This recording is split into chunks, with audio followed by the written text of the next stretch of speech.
విచిత్రాల నిధి ఓ విధి విచిత్రాల నిధి వింత కథల సారథి ఆశ నిరాశల వారధి నిరంకుశ నిర్ణయాల నిర్దయవానిధి ఓ విధి విచిత్రాల నిధి ఓ విధి విచిత్రాల నిధి.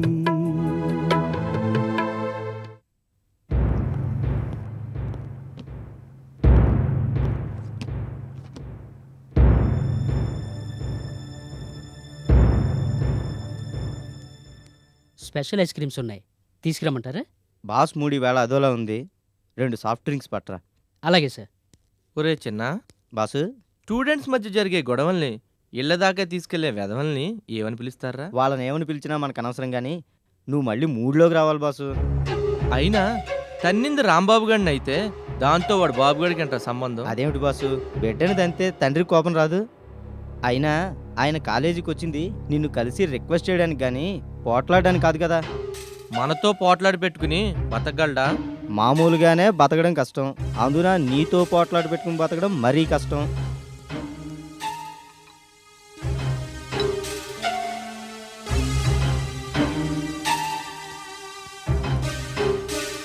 అసలు తండ్రి అనేవాడికి డోస్ ఇస్తే పిల్లలు అనేవాళ్ళు సెటరేట్ అవుతారేమో.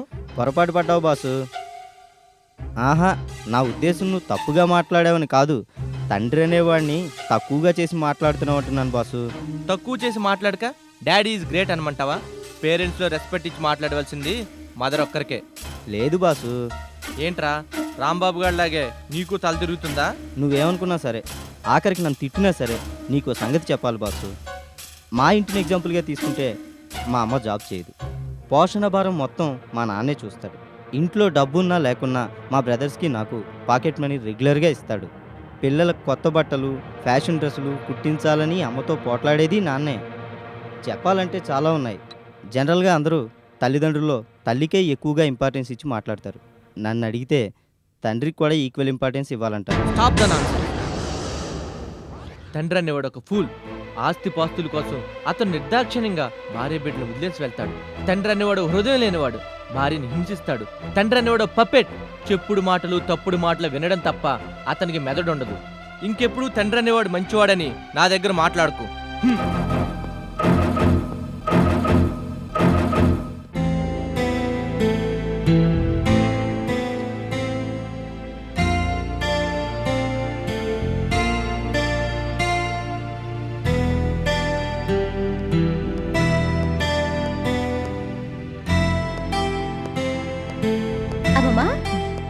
రామ్మా సంధ్య.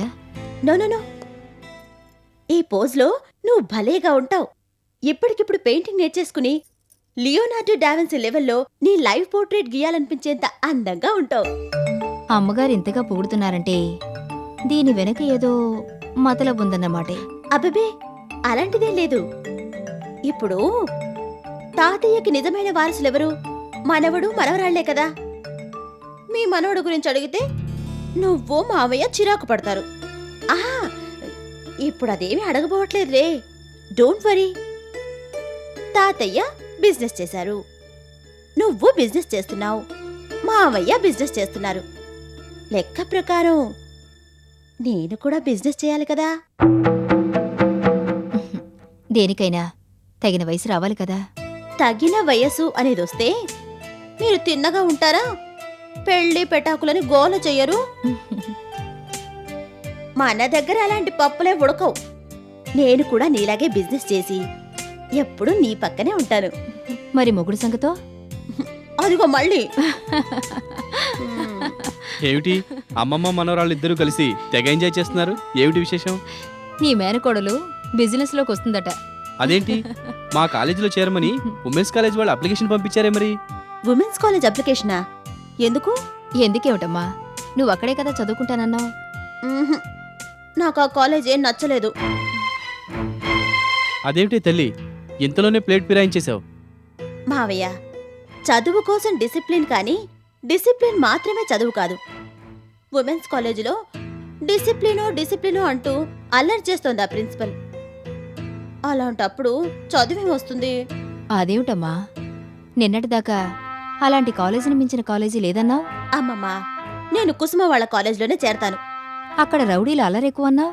ఉంటే వాళ్ళు మనల్ని ఏం చేస్తారు? వాళ్ళ పాటికి వాళ్ళు అల్లరి చేసుకుంటారు, మన పాటికి మనం చదువుకుంటాం. నువ్వు ఉమెన్స్ కాలేజీలోనే చేరుతున్నావు. నో, నేను కుసుమ వాళ్ళ కాలేజ్లోనే చేరతాను.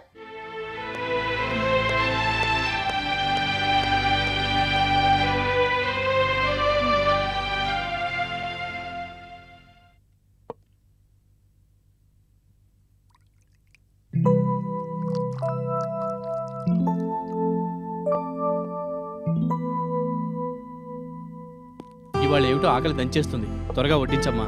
కూర్చో బాబు. అమ్మా, సంజయ్ ఎక్కడా? తనకు ఆకలి లేదట. ఏ? అలిగింది. ఎవరి మీద? నీ మీద. తను ఇంకా అదే ముండి పట్టుతో ఉందా? కుసుమ వాళ్ళ కాలేజీలో తప్ప మరో కాలేజీలో చేరనని, లేదంటే అమెరికా వెళ్ళిపోతానని కూర్చుంది. మొండితనంలో మీ చెల్లెలికి ఏమాత్రం తీసిపోదు. సంజయ్,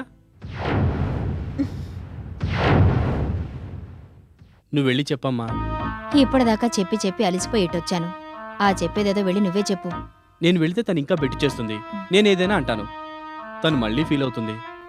నువ్వు ఫీల్ ఎంత మట్టుకు చాలు, నే వెళ్ళి పిలుచుకొస్తాలే.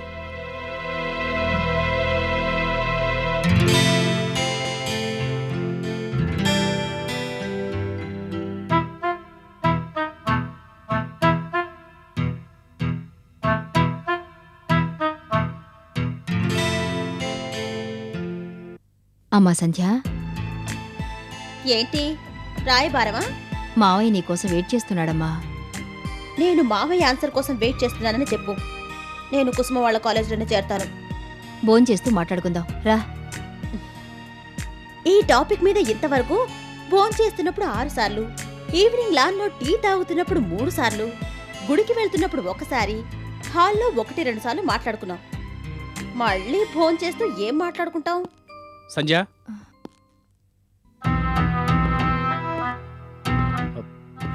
నా మాట మీద నీకు నమ్మకం లేదా? నా మాట మీద, నా మీద, నా చదువు మీద నీకసలు నమ్మకం ఉందా? అది కాదమ్మా, నా మాట విను. కావాలంటే ఉమెన్స్ కాలేజీలో కుసుమకు కూడా ఓ సీట్ అరేంజ్ చేస్తాను. అక్కర్లేదు. నేనేం కుసుమ కోసమో, నీ కోసమో, అమ్మమ్మ కోసమో కాలేజ్లో చేరడం లేదు. సరేనే తల్లి, సరే. నీ ఇష్టం వచ్చిన కాలేజీలోనే ఊరేగు. నిజంగానే మావయ్య? నిజంగానే. నీ అంత పెంకి కట్టాని నేనెక్కడా చూడలేదే బాబు. నీకు ఆకలేస్తున్నట్టుంది కదా మావయ్య, పద వడ్డిస్తారు. మీ మామ కోడల మురిపాలేమిటో నాకో పట్టాను అంతు పట్టవు కదా, పదండి.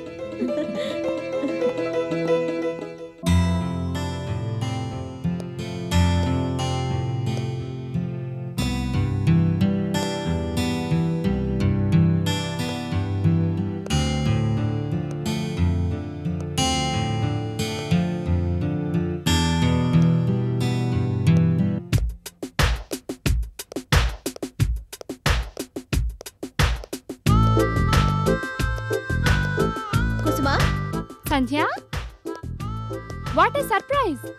నీకు సర్ప్రైజింగ్ న్యూస్ చెప్దామని. ఏమిటది? ఇప్పుడు చెప్పు. నేను మీ కాలేజ్ జాయిన్ అవబోతున్నాను. వాట్? ఏడిపించినంత మటుకు చాలే గాని లే. నువ్వు చెప్పేది నిజమా సంధ్య? నిజంగానే కుసుమా. విమెన్స్ కాలేజ్ లో చేరమని మావయ్య చాలా పట్టుపట్టాడు. మనం పట్టుపడితే మొండి పట్టే కదా. అమ్మమ్మెలాగూ మన పార్టీనే. మొత్తం మీద మావయ్య నొప్పించేసరికి తాతలు దిగొచ్చారు. దీపక్ అంకుల్ ఒప్పించావంటే గ్రేట్ సంధ్య. ఎందుకంటే ఆయన ఒక డెసిషన్ తీసుకున్నాడంటే అది చేస్తే మారదు. అలాంటిది మనం మార్చేశాం. ఏం చక్కా, నేను నీతో పాటే కాలేజ్కి రావచ్చు. సో ఆఖరికి మా రౌడీల కాలేజీలో చేరుతున్నావన్నమాట. ఏయ్, ఎవరే రౌడీ? ఇంకెవరు? మీ బావ. స్టూడెంట్స్ అన్న తర్వాత ఆ మాత్రం అల్లరి చేయరా ఏంటి? ఏంటేంటి? మళ్ళీ చెప్పమ్మా. అసలే మల్టీ మిలియనీర్స్ కి ఏకైక వారసుడు. Young chap, young and dynamic, పైగా కాలేజ్ స్టూడెంట్. స్టూడెంట్ ఏజ్ లో అల్లరి చేయకపోతే ముసలితనం వచ్చాక చేస్తారేంటి అల్లరి? నేను మళ్ళీ స్ప్రో తప్పి పడిపోతున్నాను రా బాబోయ్. ష్! ఏమిటది? తాతయ్య వింటే ఏమనుకుంటారు? తాతయ్య ఇంట్లో లేర్లే. అందుకేనా పాపం తెగరెచ్చిపోతున్నావు. అది సరే సంధ్య, నాకు సంగతి చెప్పు. వినోద్ నీ భావం తెలియగానే ఇంతలా మారిపోయినాయేంటి నీ ఒపీనియన్స్? ఎన్నాళ్ళు మామయ్య అమ్మమ్మ తప్ప మాకు పెద్దగా బంధువులెవరూ లేరనుకున్నాను. ఇప్పుడు అందరిలాగే నాకు బంధువులున్నారని, ముఖ్యంగా ఒక బావున్నాడని తెలిసింది. అదొక రీజన్. వాళ్ల కారణంగా అమ్మమ్మ మావయ్య ఎంతో సఫర్ అయ్యారని, ఇంకా అవుతున్నారని కూడా తెలిసింది. తెలిసి తెలిసి కొన్నింటిని సహించడం చేతగాని తనం అని అనిపించుకుంటుంది కుసుమా. ఏమిటి మళ్ళీ టోన్ మారిపోయింది? అవన్నీ నీతో తీరిగ్గా మరోసారి చెప్తాను గాని వెళ్ళొస్తానే. బాయ్.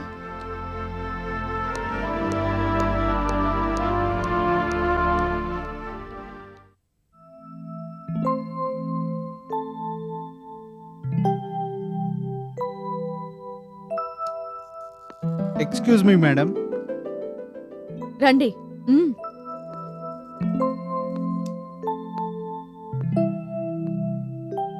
యూరోప్లో మనం స్టార్ట్ చేయాలనుకుంటున్న హాలిడే రిసార్ట్స్ గురించి.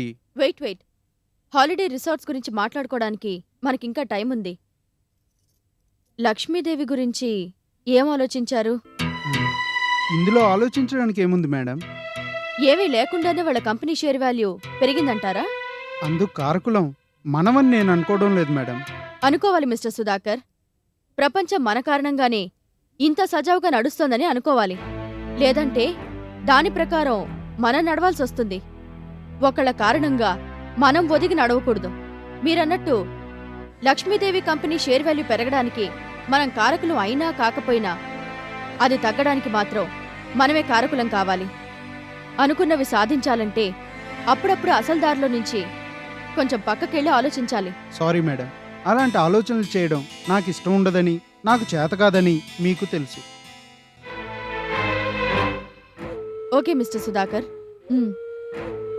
మిస్టర్ గిరిని నేను రమ్మన్నానని చెప్పండి. అలాగే మేడం. హాలిడే రిసార్ట్స్ విషయం తర్వాత డిస్కస్ చేద్దాం.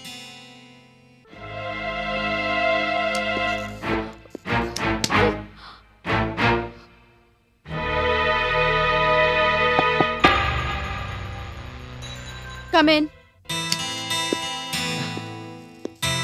Good morning madam. కూర్చోండి. Thank you. మిస్టర్ గిరి, ప్రపంచంలో మంచి చెడు ఉన్నాయి కదా, రెండిట్లో దేని పాళ్ళు ఎక్కువ? మేడం, మీరు నదిని రివర్ని చూసారా? చూశాను. ఆ మధ్య ఒకసారి విజయవాడ వెళ్ళినప్పుడు కృష్ణా నదిని చూశాను. అందులో మీకు ఎక్కువ ఏం కనిపించాయి? నీళ్ళ, ఇసుక దిబ్బలా? ఇసుక దిబ్బలు. ఇసుక దిబ్బల్ని చెడు అనుకుందాం, నీటిని మంచి అనుకుందాం. నీటి శాతం పెరిగినప్పుడు ఇసుక దిబ్బలు కనపడవు, నది నిండా నీళ్లే ఉన్నట్టు కనిపిస్తాయి. నీళ్లు లేనప్పుడు నది అంటే ఇసుక దిబ్బలే అనే అభిప్రాయాన్ని కలగచేస్తాయి. ప్రస్తుతం నీటి కొరత, నీతి కొరత రెండూ ఉన్నాయి కాబట్టి నదిలో ఇసుకదే రాజ్యం. లక్ష్మీదేవి కంపెనీని ఇసుక దిబ్బలు పాల్చేస్తే ఎలా ఉంటుంది? ఈ సంగతి ఎప్పుడైనా ఆలోచించారా? లేదు మేడం, మీరు చెప్పారు కదా, ఇప్పుడు ఆలోచిస్తాను. గుడ్. ఇక నుంచి మీరు ఆ ఆలోచనలో ఉండండి. అలాగే మేడం.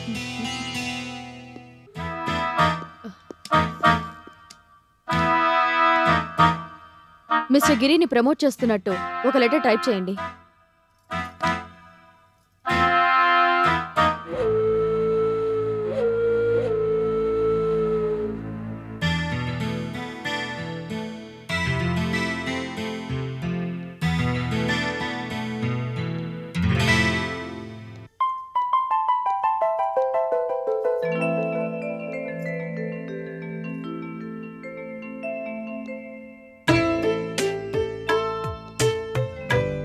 సంధ్య, రామమ్మా. ఏమిటమ్మా ఎప్పటినుంచి అంత దీర్ఘాలోచన? వినోద్ గురించే అమ్మమ్మా.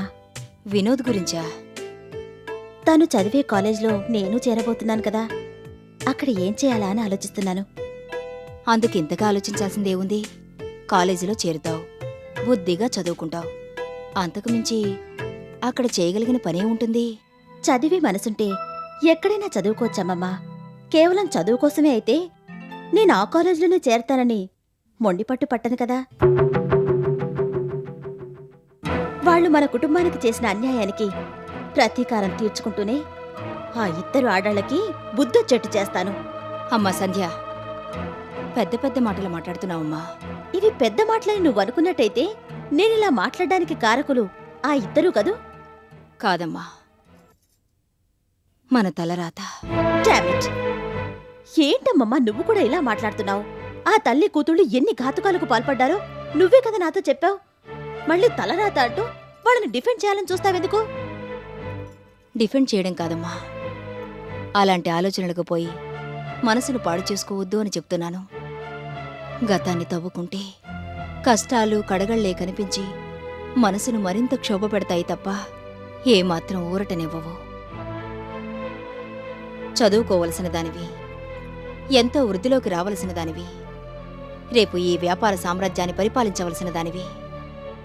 చదువు సంధ్యలు ఆటపాటలతో హాయిగా ఎంజాయ్ చేయవలసిన కాలాన్ని అనవసరమైన ఆలోచనలతో వృధా చేసుకోవద్దు. నా కళ్ళలోకి సూటిగా చూసి చెప్పు. నా తల్లిదండ్రుల చావుకు కారకులై దాదాపు నన్ను అనాథని చేసిన వాళ్ల గురించి ఆలోచించడం అనవసరపు ఆలోచన.